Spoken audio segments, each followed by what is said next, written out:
दोस्तों, दिसंबर 2022 में Indian air force ने एक मीडियम ट्रांसपोर्ट एयरक्राफ्ट के लिए एक रिक्वेस्ट फॉर इंफॉर्मेशन जारी की थी, जिसके बाद से उन्हें कई सारे एयरक्राफ्ट्स के ऑफर्स आए हैं। लेकिन इसमें सबसे ज्यादा चर्चे में एयरबस का A400M है। क्यों इसे क्लियर विनर माना जा रहा है और बाकी ऑप्शंस किस तरह के हैं, आइए जानने की कोशिश करते हैं आज के इस वीडियो में। लेकिन वीडियो शुरू होने से पहले अगर आप चैनल पर नए हैं या आपने अभी तक चैनल को सब्सक्राइब नहीं किया है तो चैनल को सब्सक्राइब करना और बेल आइकॉन दबाना बिल्कुल ना भूलें। दोस्तों, अगर फिलहाल हम इंडियन एयरफोर्स की ट्रांसपोर्ट कैपेबिलिटीज की बात करें तो हमारे पास सोवियत ओरिजिन के एंटोनोव AN-12 और ल्यूशिन सेकंड 76 ही ऑप्शंस में हैं। अमेरिका की कुछ C-130J सुपर हरक्यूलिस भी भारत ने खरीदे थे, जो कि स्पेशल फोर्सेस के ऑपरेशंस में काम आते हैं। अब यहाँ पर ध्यान में रखने वाली बात यह है कि भारत ने फाइटर एयरक्राफ्ट के लिए ऑप्शन नहीं मांगे थे, वरना फिर उसमें तो राफेल और F-18 जैसे जहाज होते। यहाँ पर बात की गई है मीडियम ट्रांसपोर्ट एयरक्राफ्ट की, जो कि ट्रूप्स को आसानी से ऑपरेशन साइट पर पहुंचा सके।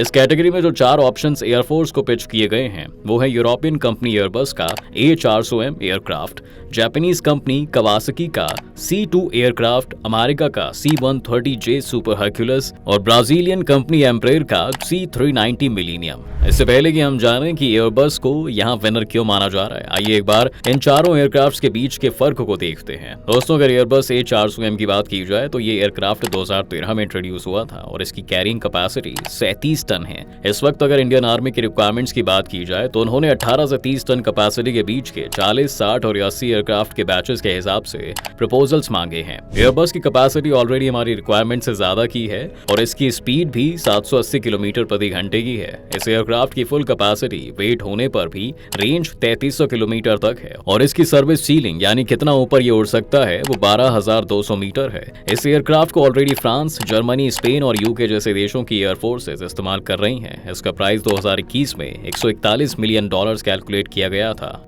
इसके 4 टर्बोप्रॉप इंजन इसकी सर्वाइवेबिलिटी को काफी बढ़ा देते हैं। एयरबस के साथ हमारी एयरफोर्स पहले भी डील कर चुकी है और आप जानते होंगे कि एयरबस और टाटा मिलकर भारत के लिए एयरबस के C-295 एयरक्राफ्ट बना रही है। और ऐसा लगता है दोस्तों कि अगर ये ऑर्डर 60 या 80 एयरक्राफ्ट के बैच का होगा तो एयरबस इसे भी मेक इन इंडिया प्रोजेक्ट बना दे। अब आते हैं दूसरे ऑप्शन पर, जो कवासाकी का C2 प्लेन है। अगर इसकी तुलना एयरबस A400M से की जाए तो इसकी लेंथ और इसका विंग स्पैन दोनों ही कम है। इसके अलावा इसमें सिर्फ 2 ही जनरल इलेक्ट्रिक टर्बोफैन इंजन्स मौजूद हैं। अगर स्पेसिफिकेशंस की बात की जाए तो 2016 में इंट्रोड्यूस हुए इस एयरक्राफ्ट की कैरिंग कैपेसिटी भी 37 टन है और साथ ही इसकी स्पीड भी 920 किलोमीटर प्रति घंटे के आसपास है। अगर रेंज की बात करें तो 4500 किलोमीटर की रेंज के साथ ये A400M से भी बेहतर है और इसकी सर्विस सीलिंग भी एयरबस से ज्यादा है। 2021 में इस एयरक्राफ्ट का प्राइस $153 मिलियन आंका गया था। अब देखा जाए दोस्तों तो एयरबस से ये कैरिंग कैपेसिटी में सिमिलर है और साथ ही ये स्पीड, रेंज और सर्विस सीलिंग तीनों जगह पर उसे बीट करता है। लेकिन क्योंकि इसके पास 2 इंजन्स हैं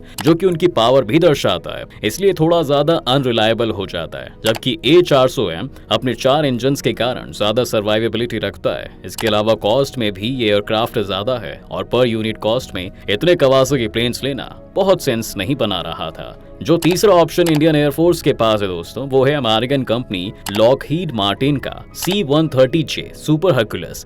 इंडियन एयरफोर्स के पास ऑलरेडी 12 हरक्यूलिस मौजूद हैं जो स्पेशल ऑपरेशंस के लिए इस्तेमाल किए जाते हैं, जिस वजह से लॉकहीड मार्टिन और एयरबस दोनों को ही ये बेनिफिट भी है कि ट्रेनिंग एंड मेंटेनेंस को ईजी बनाने के लिए मुमकिन है कि एयरफोर्स उन्हीं के साथ जाए। पर अगर आप सुपर हरक्यूलिस के नंबर देखोगे तो ये बहुत ज्यादा इंप्रेसिव नहीं है। इसका एक कारण तो ये भी है कि 1999 में लॉन्च हुए इस एयरक्राफ्ट को काफी वक्त हो चुका है, लेकिन उसी के साथ साथ इसे काफी युद्धों का एक्सपीरियंस भी है, स्पेशली अफगानिस्तान जैसे एरियाज में। अगर इसकी कैरिंग कैपेसिटी की बात की जाए तो वो 20 टन है, जो कि एयरफोर्स के रिक्वायरमेंट्स के अंडर ही फॉल करती है। अगर स्पीड की बात की जाए तो इसकी टॉप स्पीड 670 किलोमीटर प्रति घंटा और इसकी रेंज 15 टन के पेलोड के साथ 3300 किलोमीटर की है। अब दोस्तों, अगर इसकी सर्विस सीलिंग की बात की जाए तो वो 8500 मीटर है और इसका प्राइस 2021 में $85 मिलियन के आसपास कैलकुलेट किया गया था। इन सभी स्पेसिफिकेशंस के साथ हरक्यूलिस के चूज किए जाने के चांसेस बाकी ऑप्शंस में सबसे कम है, क्योंकि अगर आपको हरक्यूलिस की चूज करना है तो उसी प्राइस पर उससे बेहतर एयरक्राफ्ट आपको ब्राजीलियन कंपनी एम्ब्रेर का C-390 मिलियन मिल जाएगा। एम्ब्रेयर बहुत समय से इंडियन मार्केट्स और एयरफोर्स में इंटरेस्ट दिखा रही है और इससे पहले भी वो एक प्रोजेक्ट पर काम कर चुके हैं। शायद आपने एयरफोर्स के नेट्रा AEW&C एयरक्राफ्ट के बारे में पहले सुना हो। इसे DRDO और एम्ब्रेयर के ने साथ मिलकर बनाया था। इस बार भी एम्ब्रेयर ने ये ऑफर दिया है दोस्तों कि वो C390 को भारत में ही भारत के सप्लायर्स के साथ बनाने के लिए बिल्कुल तैयार है। इस साल के एरो इंडिया 2023 में भी उन्होंने इस एयरक्राफ्ट को शोकेस किया था। C390 ब्राजीलियन एयरफोर्स में भी इस्तेमाल किया जाता है और नेटो मेंबर्स होने के बावजूद भी पोर्तुगल, हंगरी और नीदरलैंड्स ने भी C390 को अपना एयरफोर्स में शामिल किया है। अगर आप इसकी स्पेसिफिकेशंस की बात करेंगे तो 2019 में इंट्रोड्यूस हुआ ये एयरक्राफ्ट 26 टन की कैरिंग कैपेसिटी रखता है, जो कि एयरबस और कवासाकी से कम है लेकिन हरकुलस से ज्यादा है। इसके अलावा स्पीड के मामले में ये पहले नंबर पर है क्योंकि इसकी टॉप स्पीड 980 किलोमीटर प्रति घंटा है दोस्तों, जो कि बाकी तीनों से कहीं ज्यादा है। इसके बाद अगर रेंज की बात की जाए तो 26 टन के पेलोड के साथ इसकी रेंज 2110 किलोमीटर की है और 14 टन के लोड के साथ ये कैपेसिटी 5820 किलोमीटर की है। अब क्योंकि पहले दो एयरक्राफ्ट ज्यादा पेलोड के साथ अपनी रेंज अचीव कर रहे हैं तो उनसे तो इनका कंपैरिजन नहीं किया जा सकता, लेकिन हरकुलस 15 टन के पेलोड के साथ 3300 किलोमीटर की रेंज रखता है, जबकि 14 टन के साथ C390 की रेंज 5820 टन है। और इतना ही नहीं, सुपर हरकुलस की सर्विस सीलिंग जहां 8500 मीटर्स है, वहीं C390 की 11000 मीटर्स है। इसका प्राइस भी 2021 में $85 मिलियन के करीब कैलकुलेट किया गया था। अब जैसा कि हम देख सकते हैं कि यूं तो एयरबस और कवासाकी के बीच के अच्छा मुकाबला है, और अगर प्राइस पॉइंट की बात करें तो एयरबस और एम्ब्रेयर में से भी चूज करना एक मुश्किल डिसीजन होगा। इसलिए हमें इस बात पर जाना चाहिए कि आखिर एयरफोर्स की रिक्वायरमेंट्स क्या है। तो जाहिर सी बात है दोस्तों कि इन एयरक्राफ्ट की मदद से लाइट आर्मर्ड व्हीकल्स और टैंक्स को भी ट्रांसपोर्ट किया जाएगा, और ये चीज स्पेशली चीन के खिलाफ जो हमारे बॉर्डर्स हैं वहां काम आ सकती है, क्योंकि वहां पर अभी भी इंफ्रास्ट्रक्चर अच्छे से डेवलप नहीं है और ऐसे एयरक्राफ्ट की जरूरत है जो कि 25 टन के वजन जितने लाइट टैंक्स और फोर्सेस को रिमोट एरियाज में ट्रांसपोर्ट कर सके, और साथ ही इसकी लैंडिंग और टेक ऑफ के लिए भी कोई ज्यादा बड़ा प्लेटफॉर्म ना चाहिए हो। अगर हम इन सब बातों को ध्यान से सोचेंगे तो फिर एयरबस एक बेहतर चॉइस लगती है।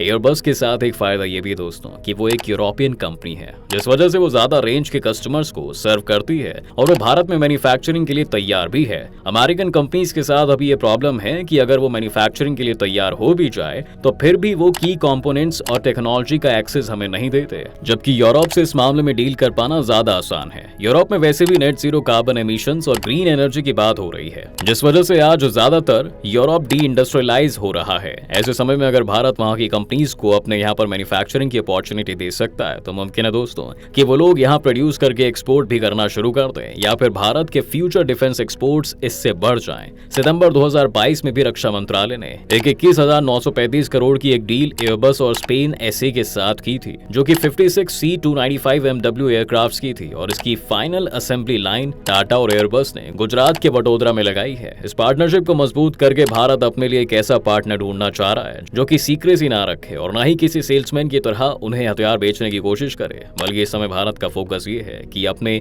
डिफेंस ऑर्डर्स की मदद से भारत के अंदर ही मैन्युफैक्चरिंग कैपेबिलिटीज पैदा की जाएं। और जब नेवी के लिए राफेल ऑर्डर हुए थे तब भी सरकार की इसी बात पर आलोचना हुई थी कि अगर वो ज्यादा एयरक्राफ्ट ऑर्डर करते तो शायद वो पूरा project he made in India हो सकता था। खैर दोस्तों, तो ये हैं वो 4 ऑप्शंस जो अभी हमारी एयरफोर्स के सामने हैं। इसके अलावा भी डिफेंस की दुनिया में कई सारे नए प्रोजेक्ट चल रहे हैं, तो क्या आप चाहते हैं कि उनकी इन्फॉर्मेशन भी हम आप तक लगातार पहुंचाते रहें? तो हमें कमेंट सेक्शन में जरूर बताइए। उम्मीद है कि आपको आज के इस वीडियो में काफी कुछ नया मिला होगा। अगर आपको ये वीडियो पसंद आया है तो वीडियो को लाइक करें, और अगर आप इस चैनल पर नए हैं तो जाने से पहले चैनल को सब्सक्राइब करना भी ना भूलें।